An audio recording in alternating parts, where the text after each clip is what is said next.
Hola, ¿qué tal, maestra? Nosotros hablaremos sobre el tema de Chikatilo. Andrei Romanov Chikatilo nació el 16 de octubre de 1936 en Ucrania. Su infancia fue marcada por pobreza extrema y violencia. Su padre fue capturado por los nazis. Hasta los 12 años sufrió enuresis. Durante la adolescencia fue muy aislado socialmente debido a su timidez. Fue profesor y tenía comportamientos sexuales inapropiados con estudiantes, lo que fue la causa de su despido. El primer suceso fue cuando tuvo un abrazo con una chica extraña. Al momento de abrazarla, de manera brusca, en ese instante experimentó un orgasmo, el goce del sexo con la violencia física. La primera víctima fue una niña llamada Elena, asesinada el 22 de diciembre de 1978. Engañaba a sus víctimas para llevarlas en zonas aisladas. Solía cargar un maletín con cuchillos y cuerdas, las cuales utilizaba para sus víctimas. Sus crímenes eran una violencia extremadamente sádica, como lo es la mutilación, apuñalamiento y en algunas ocasiones canibalismo. Diversas víctimas fueron encontradas sin ojos, ya que para él los globos oculares retienen la última imagen vista. Asesinó a más de 50 personas en una década. Durante la primera investigación hubo desconocimiento sobre la condición extraña donde su sangre no coincidía con su semen, permitiendo que Chikatilo escapara de la justicia durante un tiempo. En 1990 fue detenido gracias a operativos encubiertos y las pruebas que coincidían. El juicio fue 2 años después, donde fue declarado con 52 asesinatos. Aunque la cifra exacta cambiaba, además se hizo pasar por enfermo mental para evitar la responsabilidad penal, pero no funcionó. Durante la audiencia hablaba cosas incoherentes, tratando de demostrar que tenía problemas mentales, pero se realizaron evaluaciones psiquiátricas donde se demostró que él se podía distinguir entre el bien y el mal y por lo tanto era totalmente responsable de los actos que realizó. Fue declarado culpable y condenado a pena de muerte en el año de 1994. Chikatilo es considerado un tipo de asesino organizado con un nivel de inteligencia que le permitiría planificar sus crímenes. Buscaba a personas vulnerables como niños, adolescentes o mujeres, las cuales podía engañar fácilmente proyectando confianza, utilizando regalos o engaños para llevar a las víctimas a un lugar solitario. Evitó ser capturado por muchos años, gracias a la capacidad de ocultar sus crímenes, cambiando las zonas y sin dejar evidencias. Incluso cuando fue detenido temporalmente como sospechoso, decidió dejar de matar por 6 meses, demostrando un nivel de autocontrol y planificación. Chikatilo aparentaba llevar una vida normal, trabajaba como maestro, tenía esposa e hijos y una rutina estable, haciéndose pasar de percibido. Este fue un factor que le permitió continuar cometiendo crímenes sin ser descubierto. Motivación de Chikatilo. Chikatilo tenía una motivación que estaba basada en el poder control. La motivación de Chikatilo estaba basada en una combinación de factores emocionales, psicológicos y sobre todo personales. Constituyó un mundo interno de fantasías, las cuales se volvieron parte de su motivación, llegando a experimentar poder y control sobre los demás, el cual era llevado como un mecanismo de liberación emocional. Esto lo impulsa a actuar desde una necesidad interna originado por su marcada infancia.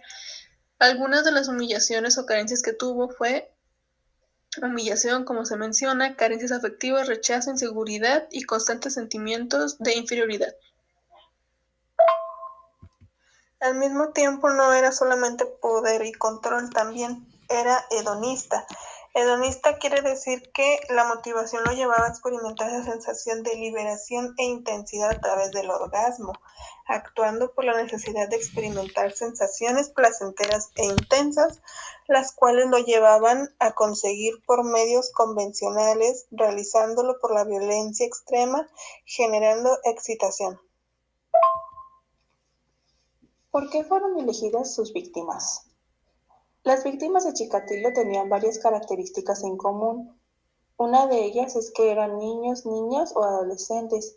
Incluso hubo un caso en el que llegó a ser una madre y su hija. Otros de los rasgos que se lograron identificar en las víctimas eran que eran personas vulnerables, que aceptaban ayuda como dulces, ropa o dinero, tener el poder absoluto. Esas personas se encontraban solas, se encontraban en estaciones de camión o tren y eran personas inocentes. El modus operandi en la fase áurea, su fantasía de origen, cuando una muchacha le dio un abrazo y él correspondió de manera brusca, llegando a sentir un orgasmo, experimentando el goce del sexo con la violencia física. En la fase de pesca operaba en lugares estratégicos como estaciones de autobús o tren, bosques, caminos rurales, además de escuelas.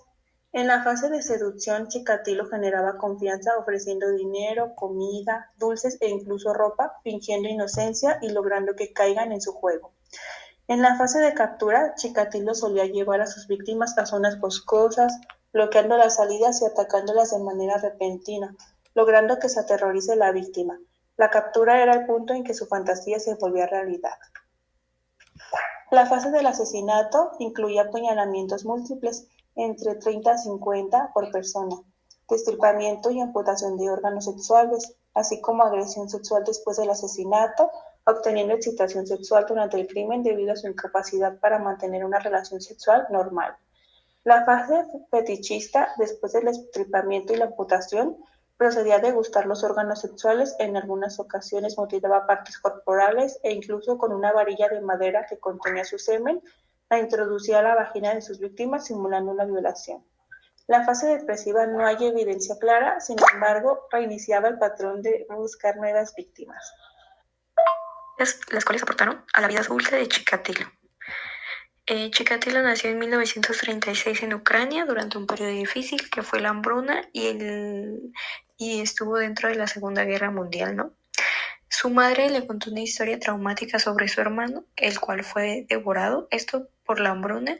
Se menciona que su madre le platicó que unos vecinos suyos pues agarraron a su hermano y se lo comieron. A pesar de que no hay pruebas de ellos, esta historia le afectó a Chikatilo, ¿no? Después, su padre fue prisionero en la Segunda Guerra Mundial, esto por el Grupo Rojo, que eran los nazis, y después fue considerado como enemigo del país. Esto fue cuando, después de ser liberado, consideraron que era un espía de los nazis. Por lo tanto, toda la gente que después salió de este secuestro, por llamarlo así, que fue prisionera, los consideran traidores del país, ¿no? Aquí también en la vida de Chikatilo se explica que gracias a esta situación no pudo entrar a la universidad, por lo tanto a él le afectó el hecho de que su padre haya sido prisionero durante la Segunda Guerra Mundial. Después, su familia vivía en un entorno rural y pobre, con recursos escasos, esto desde el momento en el que él nació. De hecho, en otro punto se menciona que llegó a sufrir desnutrición y solamente se alimentaban con hierbas y hojas. Hasta los 12 años, él tuvo la oportunidad de poder probar el pan, ¿no? También menciona que pudo ver gente muerta y destrozada por las calles, esto también principalmente por la hambruna, ¿no? Gente descuartizada, vaya, gente que no tenía a lo mejor ya esa carne, por lo cual era consumida por la misma gente que vivía en los alrededores, ¿no? Y después también se menciona que Chikatilo se casó y tuvo 2 hijos. La relación con sus hijos siempre fue estable, adecuada, nunca hubo algún conflicto. Mencionan los hijos que nunca tuvieron conflicto con su padre. Y también pues la pareja de Chikatilo era distante, esto también por su problema de que él era precoz. Causas y explicaciones de la personalidad antisocial Chikatilo se mencionan tres. Primero, la familia disfuncional, que si desde su infancia se vio la pobreza, el horror y con mensajes disfuncionales, se logra observar que esto desarrolló una moral desviada de la persona. Esto no se justifica claramente, pero es una razón por la cual él es así.